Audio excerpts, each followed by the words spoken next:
We're back. Part two Matters of the Heart Radio Ministry with your radio host, Princess Denise Wright. I'm back with my special guest today, my sister, Constance Poitier. Connie, let's go ahead and get started here. We got much to share with the audience for the next 30 minutes. I want to begin by asking you this one question, my dear sister. Connie, what inspired you to write the Chase sequel? Thank you for asking.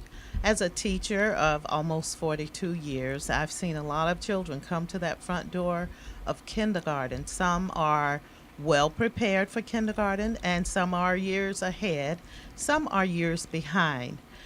And it usually creates a gap of about 5 to 6 years.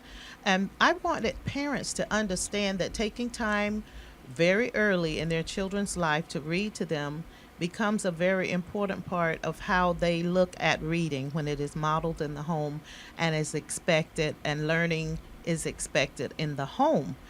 Some parents have prepared their children for kindergarten by saying, I want you to learn your ABCs, and they teach them a song and teach them how to count to 10, etc. But they don't understand that some children are coming to kindergarten reading and counting to 100. So they don't know that they don't know. The teachers then have a monstrous task of trying to get all of the children on the same page. So I'm going to share with you from Chase Learns to Read some of the things that I have learned, because all of the books are non-fictional, and the storyline itself lets you know things that can be happening as early as the baby is born or sometimes before. Mm-hmm. Parents don't realize that the gap that is created 5 or 6 years follows that child all the way to 12th grade and is a predictor of graduation rates and other things that the challenges will be presented to the student in school for. So I will read to you Chase Learns to Read. When Chase was a baby, his mom posted words all over their home. By the time he was 1 year old, Chase could read a few words. Mm-hmm. Summertime had come, and Chase's grandparents could not wait to spend time with their first grandchild. Mother and Dad were his nicknames for them. Chase's parents loaded up the car and headed to Florida. 6 hours later, his mom said, "Look, Chase, Daytona Beach." Chase loved visiting his grandparents. They played games and read children's stories to him every day. Chase could pick out some words like A, I, and God. Every day, they sang a song spelling his name while pointing to the letters. But at night time, his grandmother would read the Bible to him. He always fell asleep listening to the Word of God. By the second summer vacation, Chase could talk and tell them everything he wanted. When Mother prepared him for bed and began reading the Bible, Chase sat up and said, "No, no, read my story." And she asked, "What story?" Mother could not remember what story she read to him last summer when he was a baby.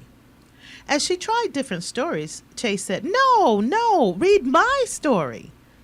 Finally, Mother started to read. In the beginning. Chase smiled and leaned back on his pillow. Every morning, Chase would be the first person in the family to wake up. Mother or Dad would turn on his favorite DVD so he could follow songs reciting words. During the day, story time was after lunch. Sometimes Chase would fall asleep looking at pictures from the new story at nap time. Every morning, Chase would read something. Every evening when his parents called, Chase would tell them about the wonderful stories he heard. Mother added flashcards of the vocabulary words for each story to his list. Chase loved to play with his grandfather and called him Dad for a nickname. Dad took flashcards with him to the movie room where they would watch TV. During commercials, he would flash the cards and ask Chase, "What word is this?" Chase answered, "Door." He remembered the new words. Whenever he returned home from vacation, his mom added the new flashcards mother made. His word list grew and grew faster and faster. He loved to learn new words, and he loved the way Mother read with excitement.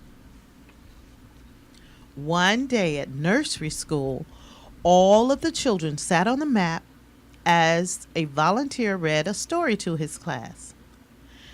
After listening as long as he could, Chase stood up in the middle of the class and said, "Boring!" When his mom came to pick him up, the teacher told her what happened. Chase's mom apologized and explained, "My mom is a teacher and she reads to Chase all the time. He is used to stories being read with lots of excitement." Chase began to read more and more. And from that time on, everyone who read to Chase knew that he expected a lot of excitement with words. The end. Oh my gosh, that was enjoyable, Connie. Thank you. I tell you, right now, since you finished one of the books, we're going to have a comment from my grandson, Jeffrey Parker, who's in the studio with us today. He wants to make a little tribute to his Aunt Connie about her books that she's written. And we will hear from Jeffrey Parker at this time. Well, her books inspired me because, they got my attention because I remember one time my mom put a flashcard in front of me, and I kind of didn't know what that word was for a second. But then when she started to read more books to me, I started to get better, just like Chase did. He got better, and so was I. So that's like a connection between me and Chase. Really? Okay. And did you read a little of one of Aunt Connie's books? Yes. And what book was that? That was Chase Cuts the Cake.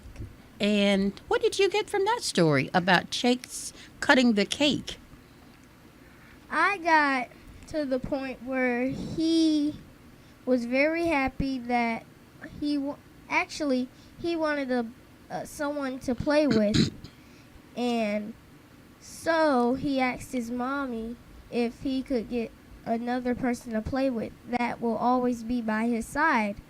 So his mama Carla said she'll talk with his daddy and see what happens.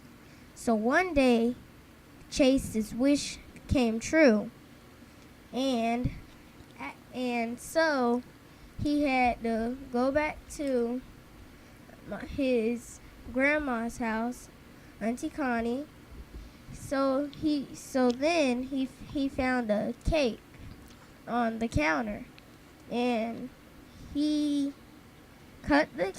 That's what the title is all about. He cuts the cake. So he cuts the cake, but first the cake says it is going to be. So he cuts the cake, and then he picks up a piece, and then it said, "It's a girl," he yelled. And then one day the baby girl Cameron came to be with him, and one day after they had her one day she was crying, and her mom didn't want to go see, so She didn't hear her first. she yeah. So Chase got up and went to the crib and saw and then got Cameron out the crib and then put her in his arms and then rocked her to sleep. Oh my Yes. goodness, Chase. We're so proud of you.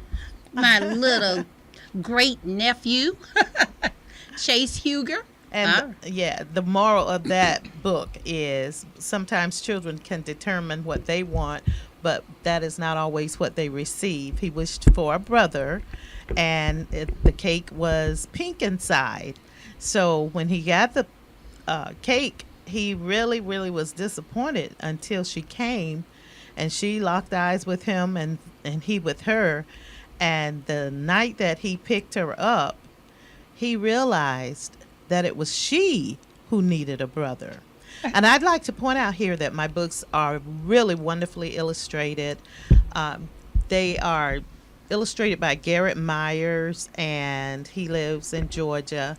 But they also have activity pages in them that children can doodle on. And beyond that, there is a page dedicated to parents so that they can look at the story from an adult perspective, and I call them parent takeaways.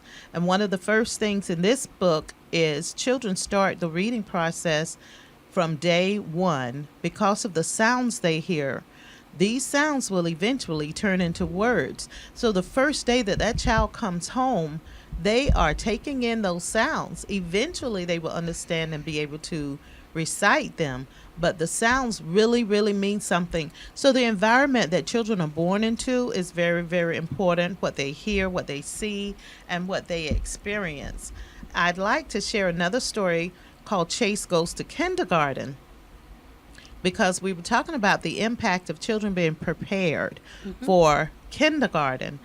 When Chase went to school, the school had a system of taking 2 tests to determine how the children would perform throughout the year.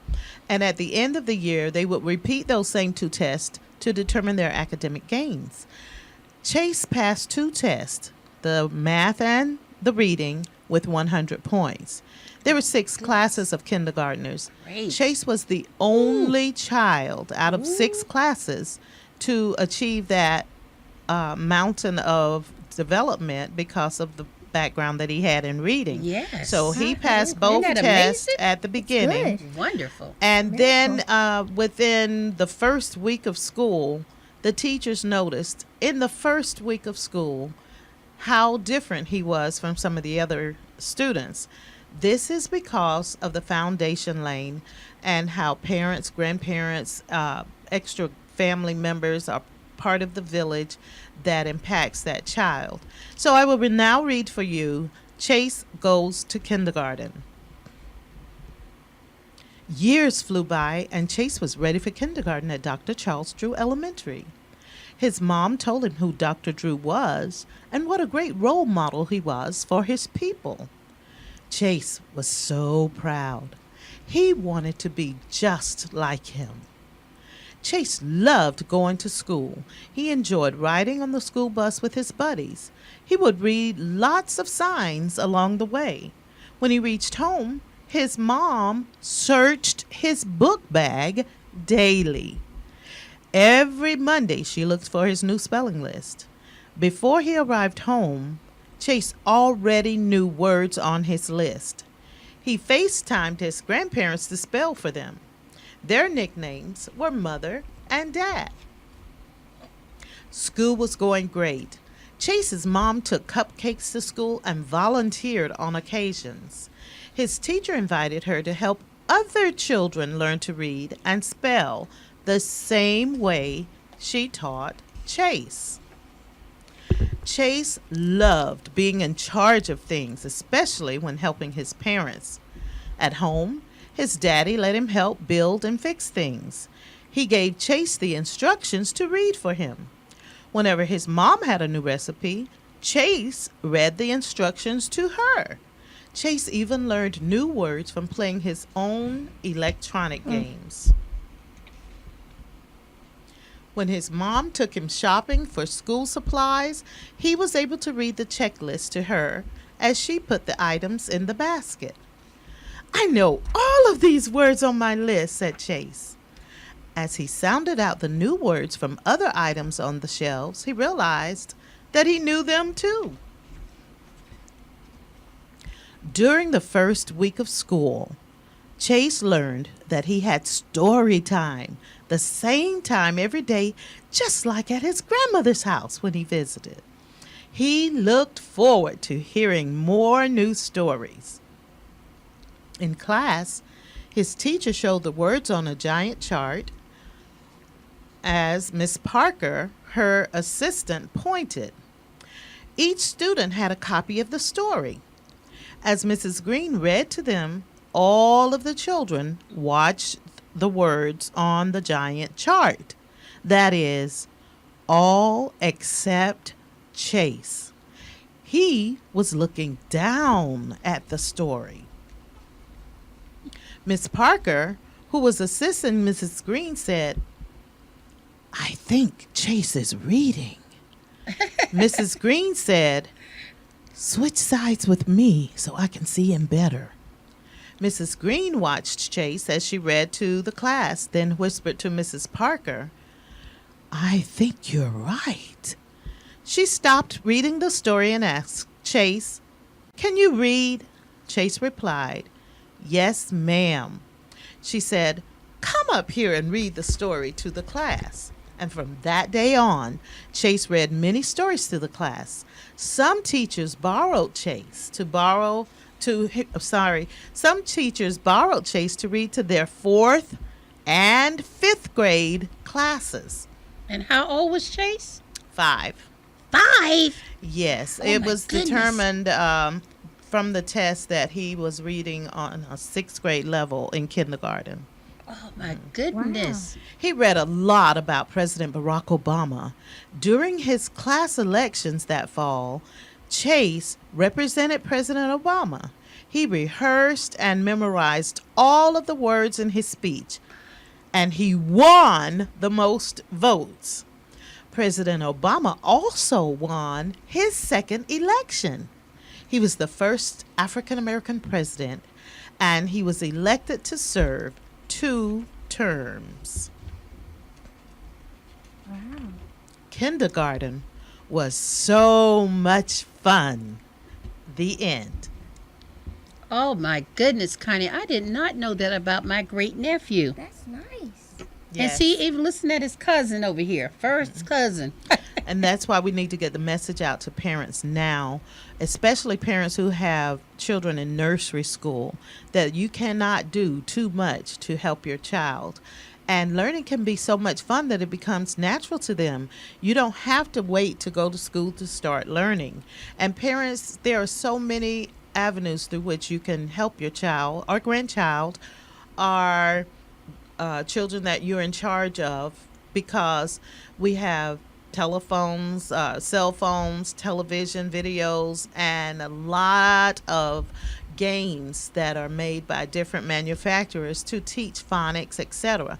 So no matter what you do or don't know to support that educational progress of the child, there are resources out there and they can learn. For example, parents have cell phones. Cell phones have videos. There are videos about learning. So in the downtime, when you're doing something busy, you can put a video on for that child about phonics or learning to read or math or whatever. And as the child develops in age and becomes on a level of math that you don't understand, everything is Googleable. You can Google how to perform algebraic expressions or how to do different types of things that you are not comfortable with. If I were a parent today, I would teach my child Spanish, English, and German. Spanish in the morning, German in the middle of the day, and English at night, because they're always going to have those things that they run into where you wished they had known more. But the best time to learn, and this is a critical point, is from birth to 5 years old. Research shows that the brain is systematically programmed to be able to receive information up to age 5. And once it peaks at age 5, that child has already developed the amount of information it can take in during a certain period of time. So the more you give them the earlier, the better you're setting them up for success. It does come back and repeat itself when they are probably 12 to 14 years old, but from age 0 to 5, the brain is establishing how much information it can receive. And this is one of the things that we're seeing when the children are coming to school and teachers are trying to come up with all of these extra academic programs and intensive reading, intensive math, not understanding, parents, that reading is math, because from kindergarten to grade 3, children are learning to read. But from grade 4 up, children are reading to learn. And it's critical that they are understanding and comprehending what they read in order to perform the task before them. Yeah, Connie, let me make a comment right quick. I remember when you gave birth to your first child, which was Carla. Oh, I know what's coming. Yes, yes, yes. It's coming.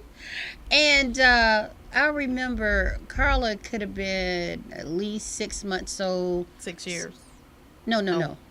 Oh. She was still a little baby then. Okay. And anytime you had an event, you're singing or whatever, and I'm loading up the car with the children going to Riviera Beach.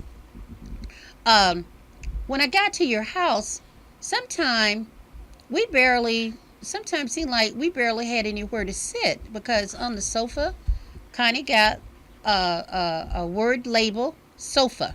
You go to the table, Yes. she got the word label table on that chair.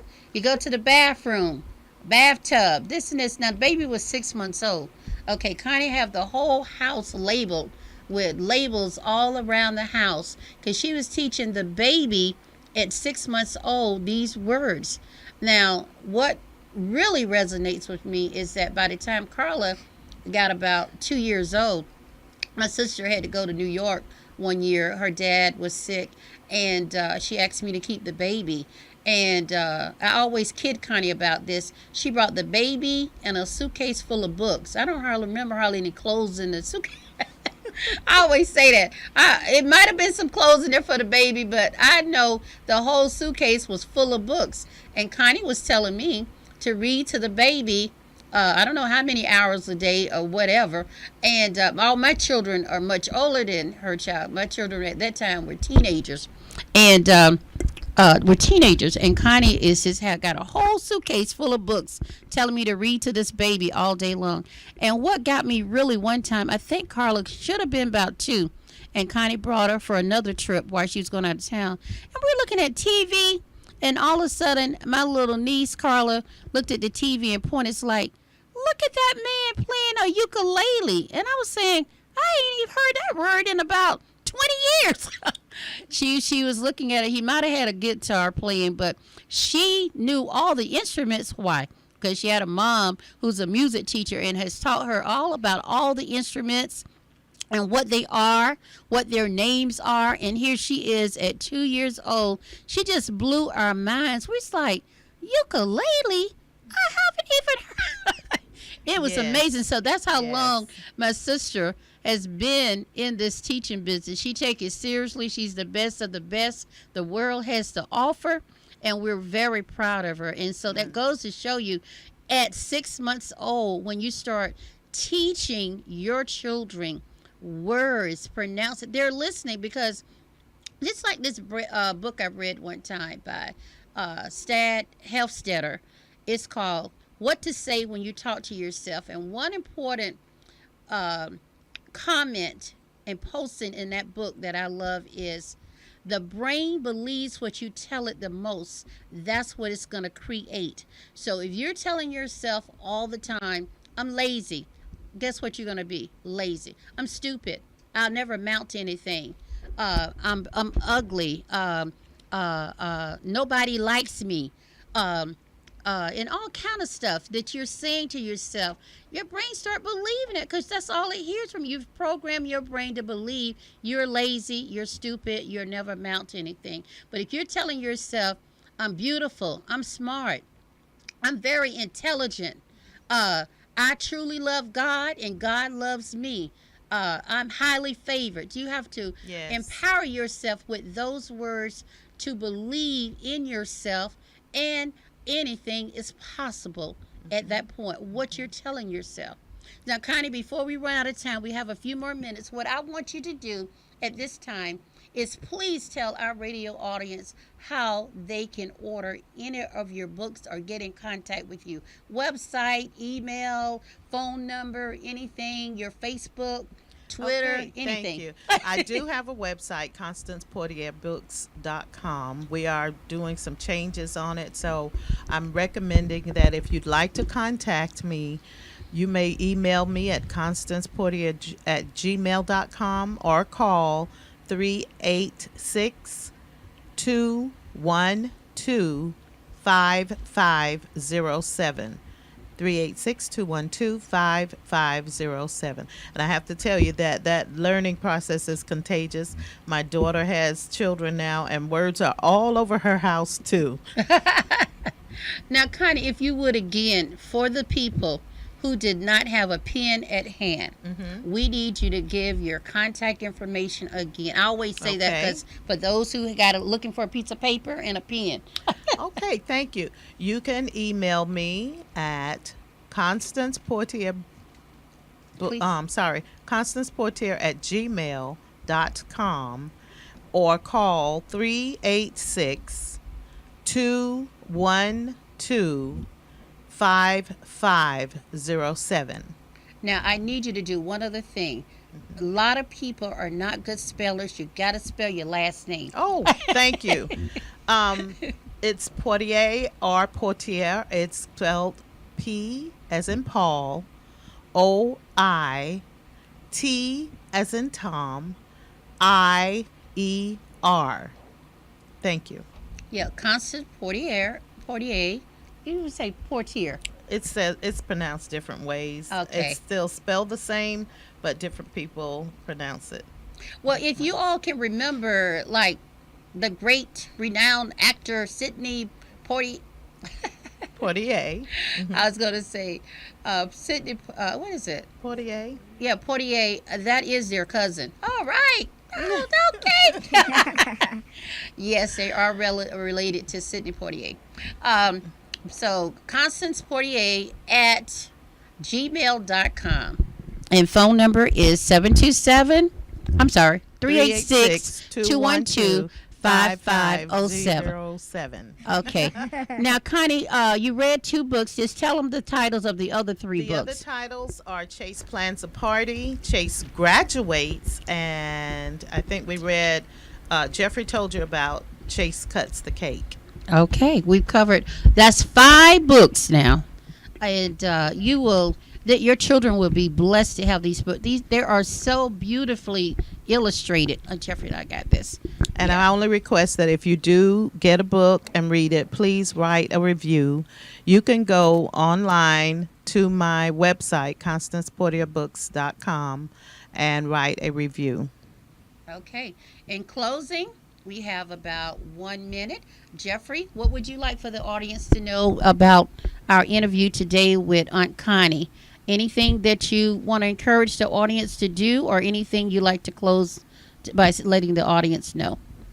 Well, like my Auntie Connie said, remember to let your kids read every single day. Okay, thank you. That's a very positive message for the parents. Yes. And Connie, your closing remark to the parents that are listening today? I'd like to be invited to talk to parents in conferences and workshops. I can get you started and give tips of how to keep it going, even if you are a foster parent, to get more students on task and continue a path to success educationally. Thank you, thank you. Well, my radio listener audience, I'm having trouble with this mic. I just want you to let you know today, I want to thank my sister, Constance Poitier, for Yes. coming in today all the way from Daytona Welcome. Beach to be a guest on my program, for singing my favorite song, and for the time that we've shared since she got here early this morning. And you would be blessed by ordering one book, two books, three books, or the entire set for your child. Connie, what is the recommended age group for this book? Right now, we're saying K through 3, but I just have to mention that some students are further behind than others and can still enjoy reading the book even though they're up in age. I teach in middle school, and I have experienced that some students are still struggling with their reading and enjoy reading these books as some of their favorite books. Okay, thank you. Well, thank you all. Have a blessed weekend. Know that you blessed. And until we come back before you again with another broadcast of Matters of the Heart Radio Ministry with your radio host, Princess Denise Wright. Have a great day.